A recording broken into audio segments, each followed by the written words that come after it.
In football, you normally see this fixture being dominated by the Dutch because, let's face it, they have Robin van Persie, Ruud van Nistelrooy, all the great names, and South Africa stand no chance. But in cricket, really, I mean, the Proteas have not just lost now, but they've, of course, lost in the T20 World Cup as well. What's happening? Netherlands winning by 38 runs, and fascinating conversation lies ahead with me, Avnish Hegde, Gurkirat and Nikhil Pope, who have egg on their face and they need to peel it off. I need to see it off, guys. Because I told you guys in the preview, are you sure? Are you sure? Clinical ogre, South Africa hai. No, but you asked us about an upset in the previous two Netherlands games as well, but it didn't happen. So no, but then look, I and got and, one and run, so I'll be happy. where's your orange jersey today for Netherlands? Dal Badlu? No, man, I'll go like, gully boy version because the Dutch have pulled out something out of the streets, guys. And look, essentially, I'm going to throw some fun facts before I get Nikhil Popper on because I was honestly Googling this. Best things about the Netherlands. The Dutchmen are the world's tallest people. Boy, they'll be feeling 10 feet tall right now. The Netherlands is the world's biggest flower exporter. They've handed out flowers to the Proteas. And then Amsterdam have over 1,200 bridges. Well, there's something to go about the bridge. They've crossed all the bridges. And finally, 1/3 of the Netherlands is under sea level, Gurkirat. South Africa have drowned in sorrows tonight. Have I spoken or what? Nikhil Popat, the floor is yours, mate. Yeah, I think a lot of us felt South Africa should win. Probably South Africa also felt they should win, and maybe they just expected that to come just like that. Especially after having them in trouble, I felt when they were bowling a lot of short balls to Cyberand and others as well that they're probably just sticking to one thing, because even Teja was dropped, but you kind of felt that okay, they are just there, they're not doing anything else. And then Janssen bowled the fuller one, but nothing was troubling Scott Edwards. And again, he swept his way, kept sweeping, 7 boundaries of sweeps, if I'm not wrong, one including that reverse sweep. It just tells you sometimes. I mean, I still think South Africa can make it, but today was a day was where another of that captain waiting things come back to bite them. And firstly, this was a 46-over game because South Africa bowled 30 extras. They had 21 wides, almost bowled 3 more overs. What are you doing with that kind of discipline? If you want to check discipline, check the number of extras Netherlands bowled in this game, and you think Netherlands are a far less playing side in terms of ODI experience. They give away 8 extras. That is a game changer in a low scoring game. So plenty to look back for South Africa. So many controllables not done well. And Scott Edwards, another captaincy masterclass and deservedly player of the performance. Player of the Absolutely. match performance, sorry. Oh my God, he might be the player of the performance as well because he's done extremely well. They call him the sweepologist, and he's definitely a Swachh Bharat candidate because look, he loves the sweeps. 212 with regards to the amount of sweeps he's done since ODIs in 2022. Fun facts for that available on cricket.com. And of course, all you guys are getting chatty in the comments. Absolutely love it. We saw the England-Afghanistan game and how you guys were absolutely taking turns, and we want some more likes on this particular video right now because look, Sanjay is saying give Avnish a double egg then if Knicks and Gurkis have got egg on their face. We'll of course reflect everything for you guys with regards to the top performance, the turning points, so on and so forth, and more stats. But like Nikhil mentioned, Scott Edwards, absolutely fantastic. That's 78 of 89, and of course 10 fours and 1 6 as well. Gurkis, I want to ask you, I mean, that was probably the game in the bag, I think, for South Africa. 1 point at time, 140 for 7, 82 for 5, I think 112 for 6. They got to 140 for 7. And then it was just like a slog overs assault. Why do you think that is? Do you think it's because of this graphic right here? Because South Africa Pacers, like Nikhil mentioned, not just poor in terms of discipline, but also too many half volleys. Yeah, not just that. 14% half volleys. You look at the deliveries which have been bowled full, and apart from that, as we were discussing, there were a lot of short, slower balls bowled at a very hittable line and length. So, and we have struggled in this World Cup. A feature has been that teams who have had settled batters, they've still not been able to capitalize in the last 10. But while being 7 down, Netherlands added 104, and around the 30th or the 32nd over, South Africa were still ahead of where Netherlands were. So that tells you how much lack of discipline was there. And what was I don't know what was infuriating, or whether it was hilarious or whatever you want to call it, but uh, almost all the pacers were making the same mistake. Slower one into the pitch, getting hit. At least, okay, Rabada's been hit for that. You would expect Ngiri to not repeat it, and Ngiri does the same. Kodze come in and does the same. It was hilarious at a point. Like, okay, you expect an international side. I mean, where there should have been at least some discussion in terms of plans. Okay, this is not working, but yeah, it was.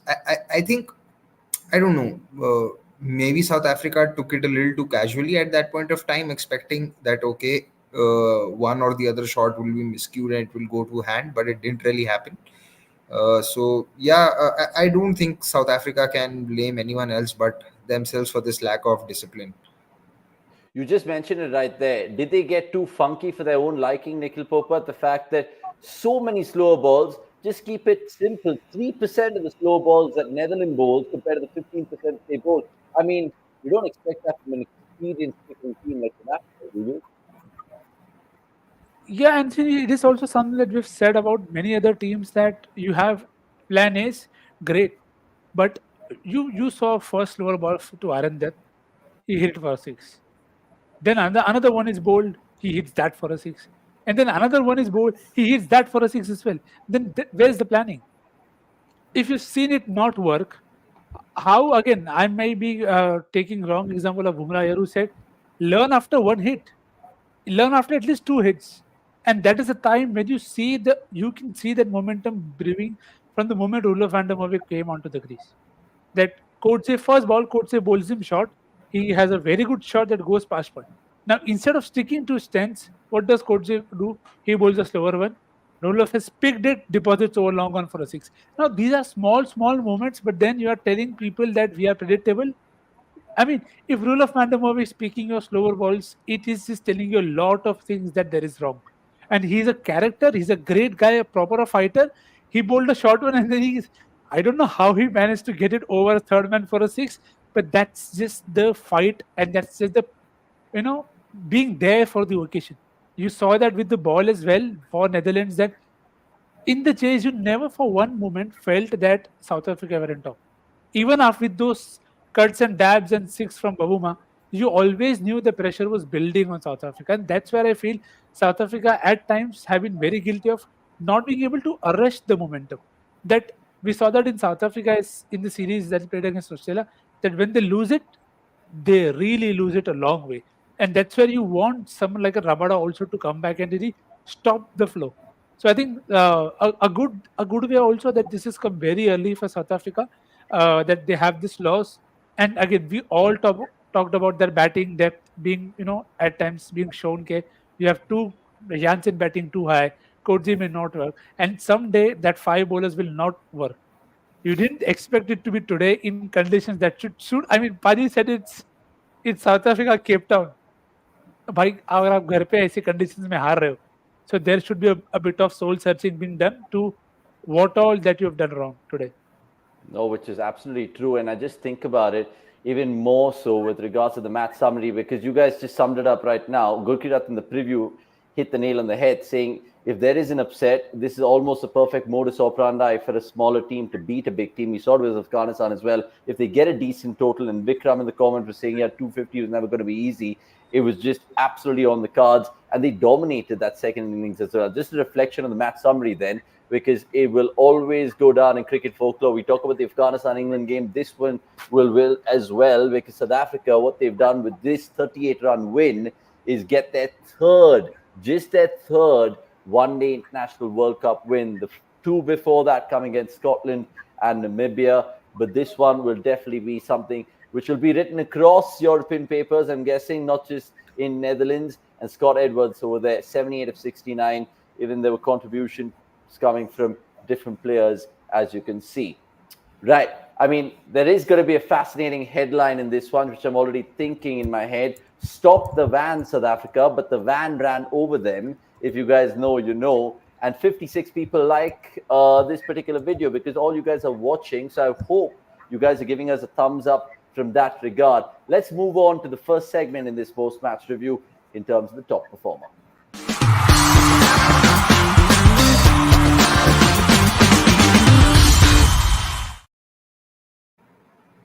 Now that feels better in terms of the music. It also feels better in terms of the GNT, because Gurkirat asked me about the GNT, and it's tasting a little sweeter right now, I should say. Gurkirat, who is your man of the match? Because Nikhil mentioned a couple of blokes, the sweepologist, Scott Edwards, and of course Rolf van der Merwe. Was it Rolf van der Merwe who made the difference with bat and ball? You'd have to say that probably provided the change in the momentum, but Netherlands wouldn't have reached 245 without Scott Edwards' contribution. And I'm quite happy that he's turned up, because I remember saying that he could be the MVP in the preview. I spoke of him being the X factor in one of the 2 games before. It didn't happen, but good to see him. And like Nikhil was saying, he just swept his way. At times it might look like that he has only one shot, but today he showed that he has other shots. But he's just so good with that sweep. And even though we're talking about Scott Edwards now, I want to talk about the sweep and the reverse sweep. Yesterday we had a discussion about Marnus. Marnus being there as someone who can arrest a collapse, or he could be an anchor. Today 3 wickets had gone down, and Rassie van der Dusen was there.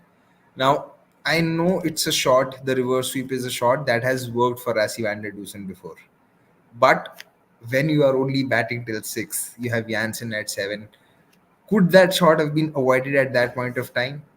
I feel it could have been, just to make sure that, okay, you could, there is just a lull period where there are no wickets falling. See, what you have to understand and realize is that when you're playing a team like in Afghanistan, Netherlands, these teams, because of the lack of inexperience in big games, when the games come close, a lot of times they are going to blink first. But you have to be in a position where, that blinking could come. South Africa never gave themselves that chance that Netherlands could blink first.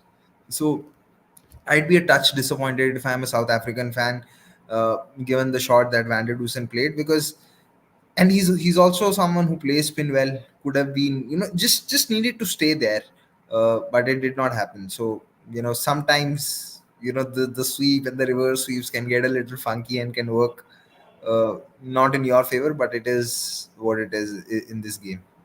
Yeah, sometimes. And it is funny. I said the same thing for Joe Root, and then that day Paji defended him. And now today Paji is asking the same question, but today it is for Rassie van der Dusen. It's just classic cricket that sometimes we all view the game very, very similarly, but also very, very differently. Yeah, now I'm recalled of that. Yeah, the first game. Yeah, you're absolutely spot on. The shot selection sometimes comes down and puzzles you with regards to that. Let's, of course, cater to some questions in just a bit, so keep them coming through. We'll take one right now before we move into the turning point and talk about that. And it comes from, I think, the Indian Peter Pan. Good to see all you guys, by the way. Give this channel a like and some love right now. Next, he goes on to say, is the Dharamsala pitch, beg your pardon, an outlier? See, at this game, again, I'll go back, and those who have been watching us regularly, we know I have been harping about conditions right through the mega previews and every watch along and MLN, whatever that we have done, that it is not possible to get those conditions spot on. I think we all of us expected some movement, but Dharamsala under lights usually is very good to bat on. But you're never going to know whether that is exactly what's going to happen or not. And which is why, if you're bowling first, I've said this for everyone, keep taking wickets. Do not wait for the mistake to happen. Do not wait for somebody to just make it happen for you. You have to make it yourself happen, which is what you see Cummins did yesterday. Rain after the rain, he got Stark. Stark had to bowl because he had to complete the over, but he attacked and ensured that whenever there was overs left of others, he still didn't go to them thinking ke kota baad mein khatam karne ka. He went for wickets first because he realized it's something that is missed in the past. So that is something I hope South Africa also realized, that they cannot just wait for things to happen. And with regards to Dharamshala, now you've seen that different conditions across different venues, that Dharamshala spun one day, didn't the other. Spun today, may not spin in the next game, and India play against New Zealand. Who knows? And again, this game even makes that India-New Zealand encounter even more fun to watch because of the same swing that we saw available for almost right through that evening. So conditions are not going to be easy. It's going to make the toss even more, I don't know, even, because you will have different conditions coming through, and you'll have to just adapt. There is no other thing that you can do here, which is good for the tournament. Absolutely. I mean, it's something that I really want to think about. By the way, I want to pose Darshan Senthil's question right now, saying, what do you think will be the next big upset? Will there be another one this World Cup? Because tomorrow, I mean, Gurkirat, it gives us the tinge of Afghanistan, New Zealand, especially in Chennai. Mujib, Rashid, they'll continue their magic, bro. That'll be fantastic, right? Yeah, let's hope the pitch is somewhat in between, for what you got for India, Australia, and what you got for Bangladesh, New Zealand. I felt Bangladesh had a chance, but Bangladesh were just being Bangladesh. uh, but here's the thing: New Zealand are just a very clinical team. They, like the mistakes that South Africa committed today, or the ones that England committed versus Afghanistan, you will not find those mistakes in New Zealand. You'll really have to force those mistakes out of somewhere. And if they get on top, say if Afghanistan get on top, and if they allow a sniff, then New Zealand will take those chances and get ahead in the game. So yeah, after today, I New don't Zealand, want to say. exactly, and New Zealand have lost to UAE this year itself. Yeah. So not going to rule it out. But another one game that I'm looking forward to next is Netherlands next game. But we'll talk about it later. Yeah, let's just come back to this game and finish the regards to the other segments, and the next one will be the turning point.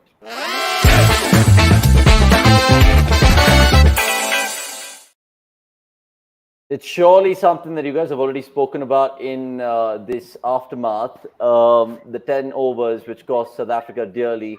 I think that will definitely be something that they look back at the hotel room tonight, Nikhil Popat, with regards to how they could have just executed their plans better. Or do you still feel that they should have really chased it down? 43 overs, 246. It's given touch 6 and over. You can get the job done.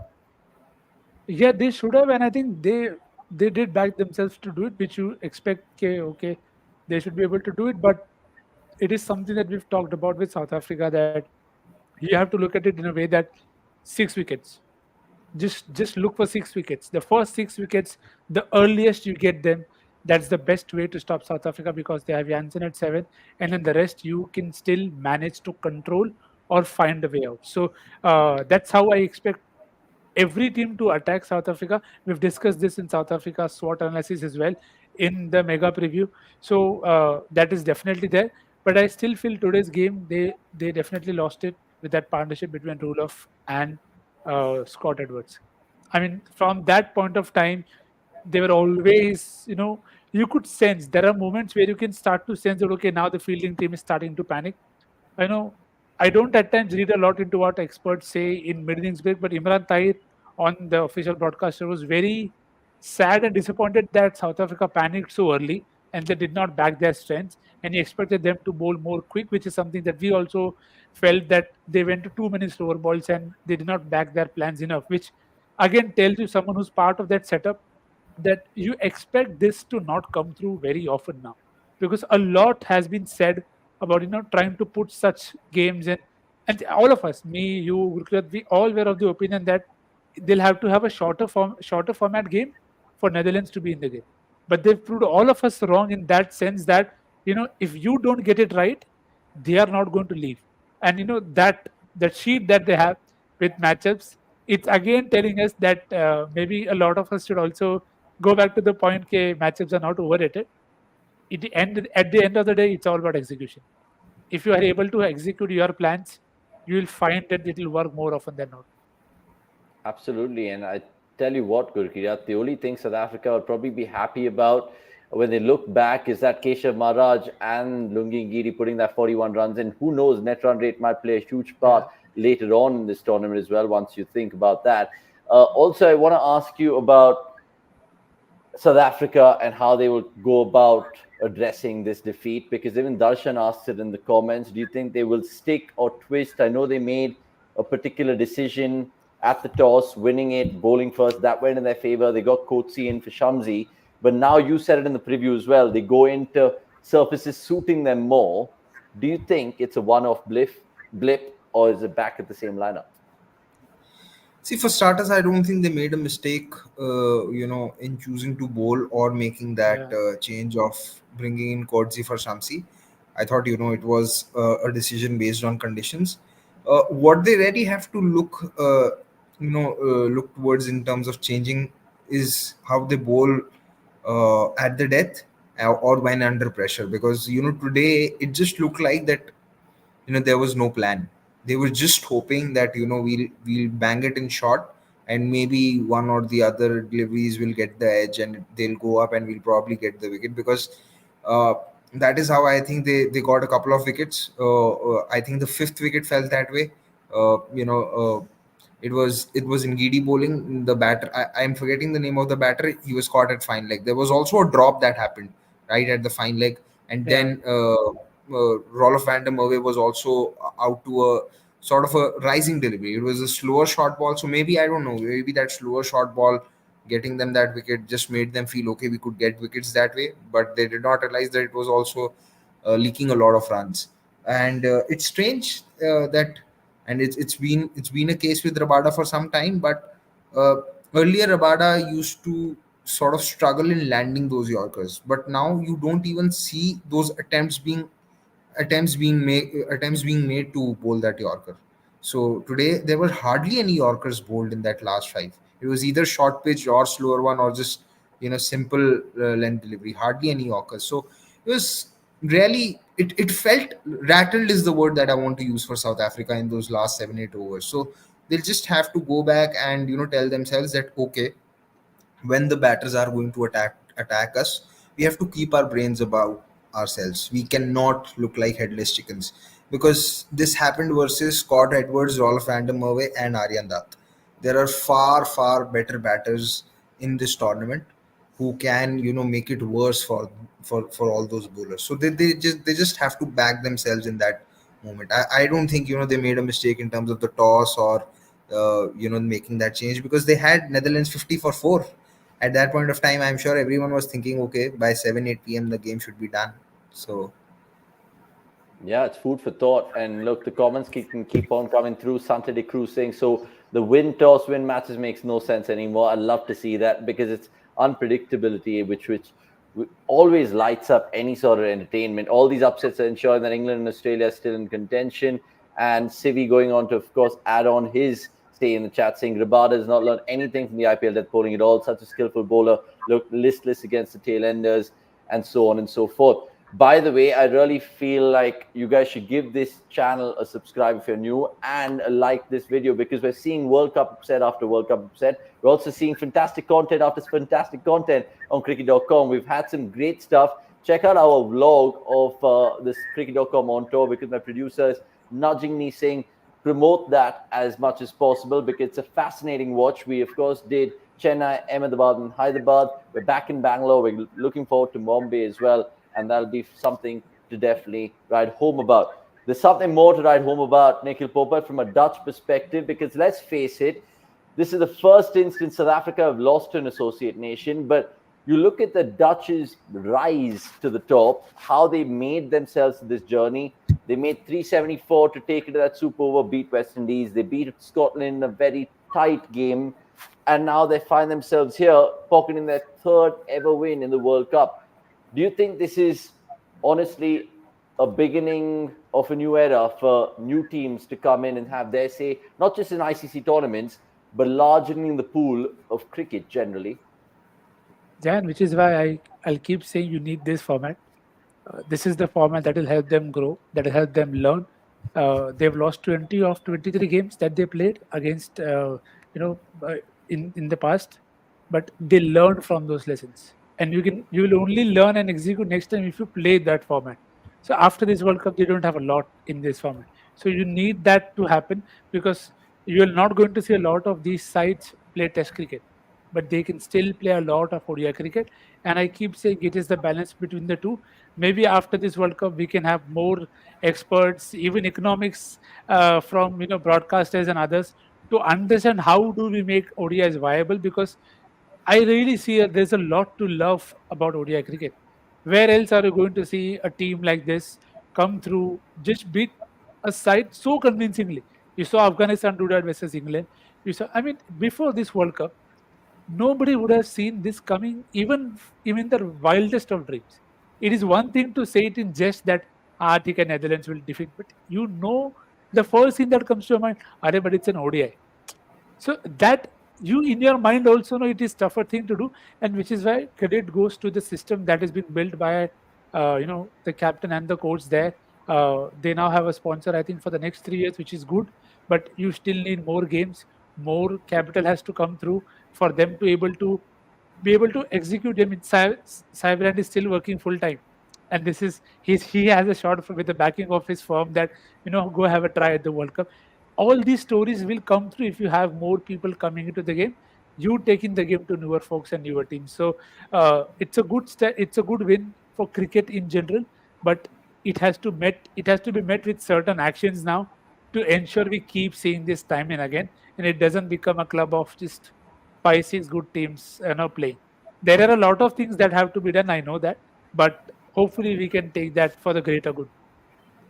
It's a good indeed. And who would thought, because I think it was June 17, 2022, with regards to them getting nearly 500 against their name against the English. They were laughing stock in the world game. And they've come back beautifully. I just want to throw it forward to this that right now with Women Mohan's question, because they have a certain exciting bunch of fixtures, I should say, this year. Look at how they have to face Sri Lanka next, and that'll be something with Sri Lanka yet to find themselves off the mark in this Test campaign. And then they still have to play Bangladesh, Afghanistan as well. And of course, the second upset that they're going to deliver is England as well. So, having said all of this, can the Dutch now actually have not just one scalp, but 2, 3, and 4 potentially? Let's just take it one game at a time, because in the preview we said if Netherlands could win 2 games, all of us would be very happy. So we're Bro, we halfway said if Afghanistan could win one game, we'll all be happy. If they've No, delivered. you could go to the preview. I said I'd hope that if Netherlands could win 2 games. I said it for Afghanistan as well. So one each for both the teams has happened. So let's see. But yeah, after today, I think one how this wins probably better is that Afghanistan, when they beat England, they were ahead in the game right from the start. That opening partnership, they were never behind in the game or were at a position where you felt they've been completely out of the game. Netherlands today at 50 for 4 were pretty much out of the game, and then they were 140 for 7. So you just felt, okay, 140 for 7 at max, 40 runs maybe, or in the best case scenario 50 60 runs more, 200 is the target. They should, that should be the game more or less. So the fact that they came from behind and still managed such a good win is something that will give them a lot of confidence. It could probably set up a template for both the teams, that if the conditions are not too difficult, we will look to bat first, we will set up a total, and then we'll see how things turn out. Now against Sri Lanka, Hasaranga is not there, so it's a huge bonus for Netherlands, because that is one of the bowlers who they had succumbed to in the qualifiers. And then there is Tikshana, who's not taken any wickets in the last 2 games, so that's a cause of worry for Sri Lanka. So could be a close game. Let's see. Okay, let's see how that really trickles forward. Nikhil, I mean, I normally end this particular review by saying something really funny. I would go for it's a red lettered in cricket, except it's orange. But do you have a one better to top it off? Yeah, I'm just happy my X factors who came through in Logan Van Beek. So sorry for being selfish there, but it's okay. It was the Van Derby, and the Batter Vans won. Yeah, absolutely. I think the Vans will definitely have their say, and you guys can have yours in cricket.com. Let us know how much you guys enjoyed that game in the comments below, of course, and like this particular video, because at the end of the day, those kind of things help with the algorithm to, of course, be featured out more. We've reached 36.6K today, and that's fantastic news. I think we would be definitely aiming for higher heights going forward. Catch you guys soon, and of course, join us in the preview tomorrow. It's a cracking game, Afghanistan, New Zealand, like we already spoke about it. Until the next time, it's a goodbye from all of us. Let's go Dutch for dinner, guys, because I definitely think we need it. Cheers.